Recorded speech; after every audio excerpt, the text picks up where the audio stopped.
Sometimes one small thing can change everything, and that's exactly what happened to me, Kelly, just 3 weeks before my engagement party. I'm 30 and was thrilled about marrying Michael, my boyfriend of 5 years. We had been planning this party for months, and everything was going perfectly. But then, out of nowhere, my mom called. "Kelly, cancel the engagement party," she demanded over the phone. I almost dropped my phone in shock. "What? Mom, are you serious?" I asked, hoping it was a joke. "No joke. Lauren just got promoted, and we're celebrating on your engagement day," she replied. Lauren, my younger sister by 4 years, has always been the favorite of my parents. But this was a whole new level of craziness. "Mom, come on. I've been planning this for so long. I'm not canceling just because Lauren got a promotion at work," I said, trying to stay calm. "Don't be selfish, Kelly. This is a big deal for your sister. Same guests, different party, just reschedule," she insisted. I felt my anger rising. "No way, Mom. This is my engagement we're talking about. I'm not canceling. End of story," I said firmly. She started yelling, her voice so high it hurt my ears. I didn't even bother to listen. I just hung up the phone. As I sat there, staring at my phone, memories from my childhood came rushing back. It was always like this: Lauren first, me second. I remembered my 18th birthday, which my parents had totally forgotten until Grandma called to wish me a happy birthday. They quickly threw together a sad celebration with a grocery store cake and a gift card. It was pathetic, especially compared to the big 5-day party they had thrown for Lauren's 15th, just a few months earlier. That's when Michael walked in. He took one look at my face and knew something was wrong. "Kelly, what's going on?" he asked, sitting down beside me. I told Michael everything: the call from my mom, her demands, and all the memories that came flooding back. He listened, and I could see him getting more upset with every word. "That's ridiculous," he said when I finished. "We're not canceling anything." I nodded, feeling so grateful for his support. "I know, but why can't they ever put me first just once?" I asked, feeling the frustration build. "Because they're clueless," Michael said firmly. "But I put you first, always." I looked up at him and managed a small smile. "I know. That's why I'm marrying you, silly." We spent the rest of the night going over our plans, making sure everything was perfect. As I drifted off to sleep, I tried to push thoughts of my family out of my mind. This was my time, my moment, and I wasn't going to let them ruin it. The next morning, I woke up determined to forget about my mom's crazy call and focus on the party. I had a million things to do: send invites, sort out decorations, you name it. Then my phone buzzed. It was my cousin Julie. "Hey Kelly, everything okay with you and Michael? Heard you guys split up," she texted. I stared at my phone, totally confused. Where did she get that idea? I quickly typed back, "What? No way, we're fine." "Who told you that?" Julie's reply came quickly. "Weird. Aunt Olivia said your mom told her the engagement was off." My stomach dropped like a stone. I called Julie right away. "What's going on?" I asked as soon as she picked up. "I don't know, Kelly. Aunt Olivia called last night and said your mom told her you and Michael had this huge fight and called everything off. She said we should all go to Lauren's promotion party instead." It felt like I'd been punched in the gut. "Julie, that's all lies. We're still engaged and the party's still on. Mom wanted me to cancel for Lauren's thing, but I said no way." There was a pause. "Oh no, Kelly, I'm so sorry. I had no idea."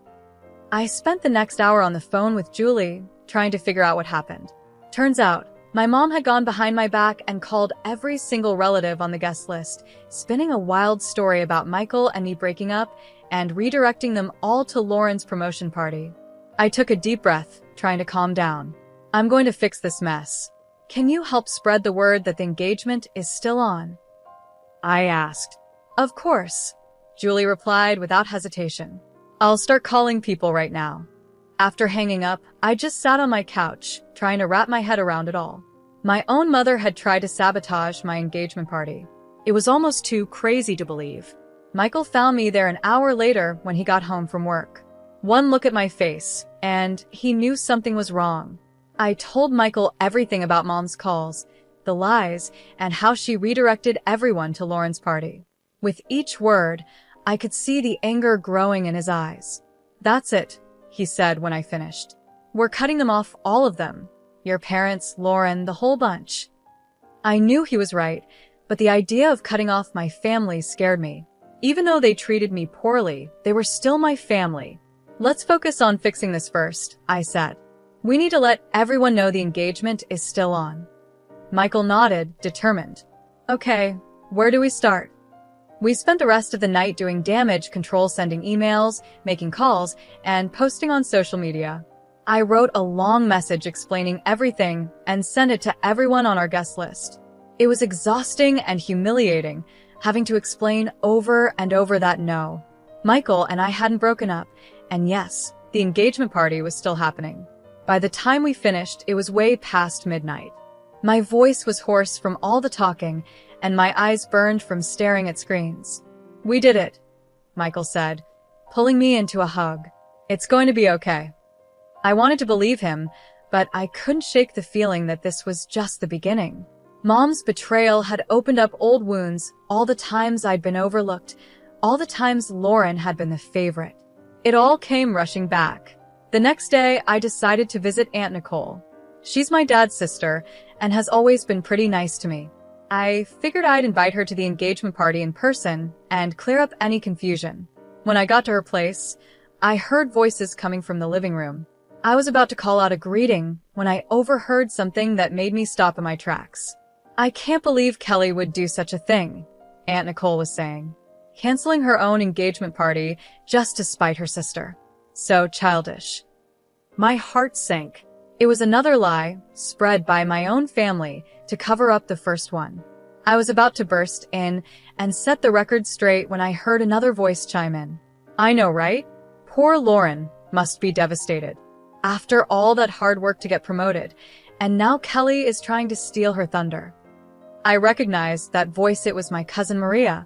I always thought we were close, but there she was, gossiping about me behind my back. I couldn't take it anymore. I stepped into the room and asked, "Is that really what you think of me?" Both women jumped like they'd seen a ghost. Aunt Nicole was the first to recover, quickly putting on a fake smile. "Kelly, sweetie, we didn't hear you come in." "Obviously," I replied, my voice cold. "I came to invite you to my engagement party, but it seems like you've already made up your minds about me." Maria at least had the decency to look embarrassed. "Kelly, we didn't mean..." "Save it." I cut her off. "I want to know exactly what Mom told you." For the next hour, I listened as they revealed everything about Mom's twisted story. According to her, I had a tantrum when I heard about Lauren's promotion and demanded she reschedule her celebration. When Lauren refused, I supposedly canceled my own engagement party out of spite, saying I'd rather not get married at all than share the spotlight. It was just another lie from my family. By the time they finished, I was trembling with anger. "None of that is true," I said, my voice shaking. "Mom called me and demanded I cancel my engagement party for Lauren's celebration. I said no, and now she's spreading lies to sabotage me." I told them everything: the forgotten birthdays, the constant comparisons, years of feeling like I was never good enough. By the time I finished, both women were in tears. "Oh, Kelly," Aunt Nicole said, reaching for my hand. "We had no idea. We should have known better than to believe such crazy stories." I took a deep breath, trying to calm down. "Look, I appreciate the apology, but right now I need your help. The engagement party is still on, and I need you to spread the word. Can you do that?" They both nodded eagerly, relieved to have a chance to make things right. As I left Aunt Nicole's house, I felt all mixed up, angry at Mom's betrayal, hurt that my family so easily believed the worst about me, but also a bit hopeful. At least some of the truth was out now. The big day arrived, and I was a bundle of nerves. As Michael and I walked up to the hall, I held my breath as we pushed open the doors, bracing myself for whatever mess we might find inside. But holy cow, I couldn't believe my eyes. The place was buzzing with people. Smiling faces turned to greet us, and a warm, fuzzy feeling washed over me. The room was packed with relatives, not just the ones we had managed to reach the day before, but faces I hadn't seen in ages. "I can't believe you all came," I said, my voice choked up. Uncle Paul, my dad's brother, came up and gave Michael a hearty slap on the back. "Of course we came. Did you really think we'd miss this?"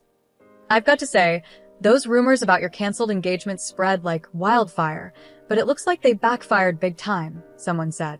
I laughed, feeling lighter than I had in weeks. I guess they did.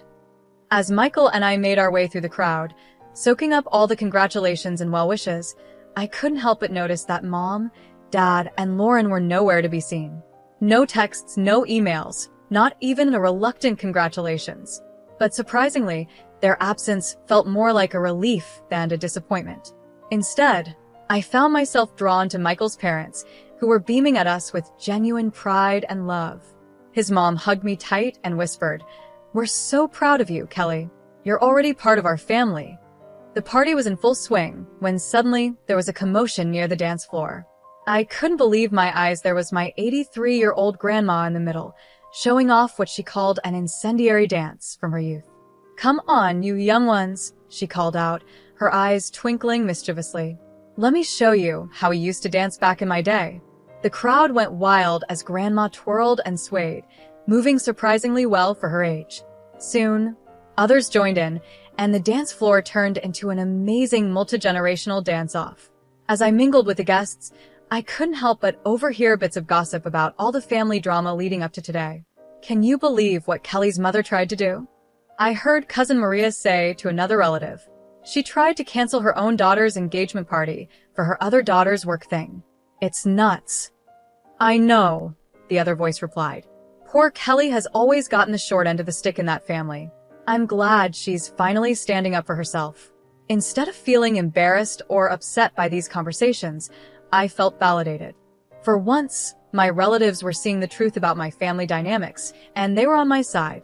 As the night went on, I found myself feeling truly happy and celebrated, maybe for the first time ever. The absence of my immediate family, which I had been so worried about, instead felt like a huge weight had been lifted off my shoulders. The day after our amazing engagement party, Michael and I were relaxing on the couch, reliving the awesome moments from the night before when my phone rang. My stomach flipped when I saw it was Mom calling. Against my better judgment, I answered the call. "Hello."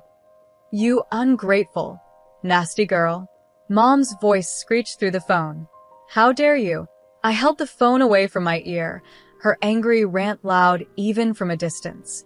Michael looked at me, concerned, but I shook my head, signaling that I'd handle it. "Mom, what?" "Don't you mom me," she cut me off. "You've humiliated your sister." Only 5 people showed up to her party and they were just those nosy old aunts who'd go to anything. I took a deep breath, trying to stay calm. "I'm sorry you're disappointed, but..." "Disappointed?" "Lauren is crushed. She cried all night. This was supposed to be her moment, and you ruined it with your selfishness." I felt my patience slipping. "Mom, I've been planning my engagement party for months. Lauren's promotion party was a last-minute thing, and she knew it clashed with my engagement. That's no excuse. Family comes first, Kelly, but clearly you don't understand that." Before I could respond, she hung up on me. Immediately after the call, my phone buzzed with a text from Lauren. "Hope you're happy. You've ruined everything. I'll make you pay for this humiliation." I showed the message to Michael, who frowned. She can't be serious. The next 3 weeks were quiet, and I started to think maybe the storm had passed. But then one afternoon, there was an unexpected knock at our door. I opened it to find Michael's parents standing there, looking worried. "Mr. and Mrs. Adam, what a surprise. Is everything okay?" I asked. They exchanged a glance before Mrs. Adams spoke. "Kelly, dear, can we come in? We need to talk to you about something." My heart sank as I led them to the living room. Once we were all seated, Mr. Adam cleared his throat. "Kelly, we've heard some troubling rumors. There's been talk that you've been cheating on Michael." I felt like I'd been slapped. "What? That's ridiculous. I would never." "We know, dear," Mrs. Adam interrupted gently. "We've known you for years. We don't believe it for a second." Relief washed over me, quickly followed by anger as I realized where these rumors likely came from. "It's my sister," I said, my voice shaking a bit. "She threatened to get back at me for ruining her promotion party. She must be spreading these lies." Mr. Adam nodded grimly. We figured as much. We wanted to come to you directly rather than let these rumors spread. As they left, they promised to help squash any rumors they heard. I felt all mixed up inside. I was touched by the Adams' support and trust in me, but I was also furious at Lauren. How could she sink so low? A few days after the drama with Michael's parents, I got a call from Grandma. Her voice, usually so cheery, sounded worried. "Kelly, sweetie," she started, "I've heard about all this mess with your parents and Lauren. Don't you think it's time to bury the hatchet?" I sighed, feeling the weight of her expectations. "Grandma, it's not that easy. They've really hurt me." "I know, honey, but they're family. Surely there's a way to patch things up." I could hear the plea in her voice, and it tugged at my heartstrings. Grandma had always been there for me, even when the rest of my family wasn't. I hated disappointing her. "What do you think I should do?" I asked, already dreading the answer. "Why don't you try reaching out? Make a peace offering. Show them you're willing to mend fences." I closed my eyes, torn between my love for Grandma and my need to protect myself. After a long moment, I sighed. "Okay, Grandma, I'll try for you." That evening, I stood on my parents' doorstep, heart pounding. As soon as I stepped inside, I knew this wasn't going to go well. Lauren was there, her face full of anger. "So," she spat, "you think you can just waltz in here and throw me a pity party?" That's not what I started, but she cut me off. "I don't need your handouts, Kelly. Do you think that makes up for what you did? I should have had my party on your day, then people would have actually shown up." I stared at her, shocked by the bitterness in her voice. "Lauren, I'm trying to make things right." "Make things right?" she screeched. "You ruined everything. As usual, it's all about you." I looked to my parents, hoping for some support, but they just stood there, nodding along with Lauren. "She's right, Kelly," Mom said. "You've always been so selfish." I felt something snap inside me. Without a word, I turned and walked out, ignoring their calls behind me. Later, I visited my grandma again. She greeted me with a hopeful smile. "How did it go, dear?" Instead of answering, I pulled out my phone. "Grandma, I think you need to hear this." Her eyes widened in surprise, but she nodded. I hit play, and Lauren's furious voice filled the room. As the recording played, I watched Grandma's face change from hope to shock, then to deep disappointment. When it finished, there was a long silence. Then, to my surprise, Grandma reached out and took my hand.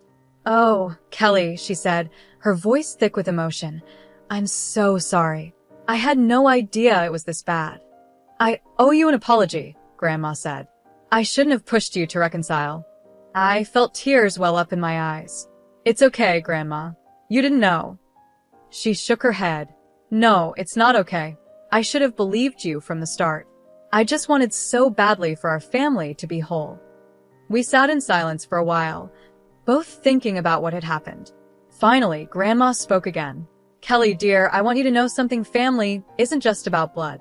It's about love, respect, and support. And from what I've seen and heard, Michael and his family give you that. Don't let anyone make you feel guilty for choosing your own happiness." The morning after my heart-to-heart with Grandma, I woke up to my phone buzzing like crazy. It was a flood of angry texts from my parents. My heart sank as I read them, realizing Grandma must have told them about the recording. "How dare you record our private conversations?" Mom's message screamed. "You're nothing but a sneaky, ungrateful snitch." Dad's message was just as bad. "I can't believe you'd stoop so low as to secretly record us and then play it for your grandmother. You've betrayed this family for the last time." I felt like I'd been punched in the gut.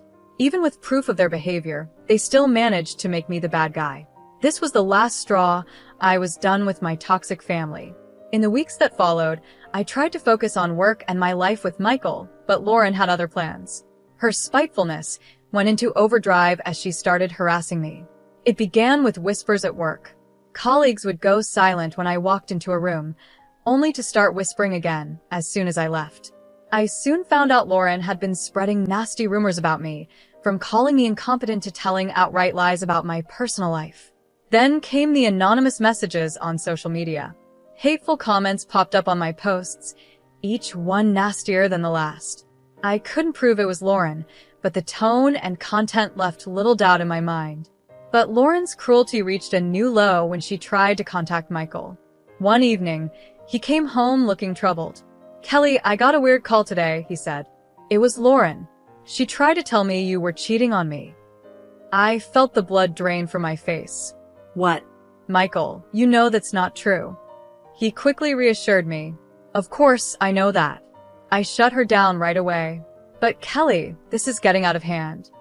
I nodded, feeling a mix of anger and exhaustion. "I know. I just don't know how to make it stop." I didn't have to do much. Lauren's obsession with revenge started to backfire on her. She became so focused on trying to make my life miserable that her work began to suffer. She spent more and more time plotting against me, and her coworkers noticed. They saw her constantly whispering and spending long stretches on her phone instead of doing her job. It wasn't long before her bosses noticed too. I heard through the office grapevine that Lauren received an official warning for her poor performance. But even that didn't seem to slow her down. Then, about a month into her harassment campaign, the news broke Lauren had been demoted. The irony was clear to everyone. The promotion she had been so desperate to celebrate, the one that had started this whole mess, was now taken away. After the drama with Lauren finally settled down, I threw myself into wedding planning like it was my full-time job. We finally picked a beautiful outdoor venue, a fairy tale garden with a charming gazebo where we'd say our I dos. As we stood there, imagining our big day, Michael gave my hand a gentle squeeze. "Are you happy?" he asked softly. I looked up at him, feeling all warm and fuzzy inside. "Happier than I've ever been," I replied, and I truly meant it. With the venue set, we moved on to choosing our wedding party. Asked my closest friends, the ones who had stuck by me through all the craziness, to be my bridesmaids. They all said yes, which made me even more excited. Then came the guest list.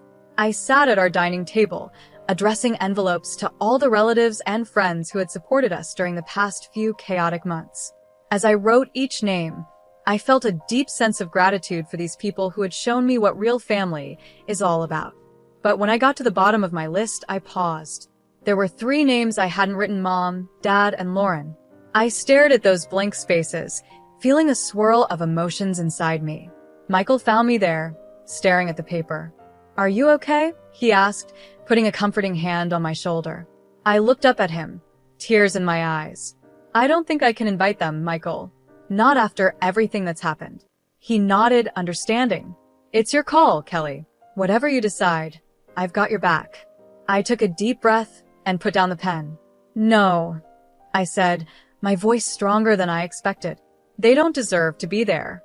This day is about celebrating love and support, and that's not something they've shown me." As I made that decision, I felt a sense of relief wash over me. This wedding was about starting a new chapter, surrounded by people who truly cared about us.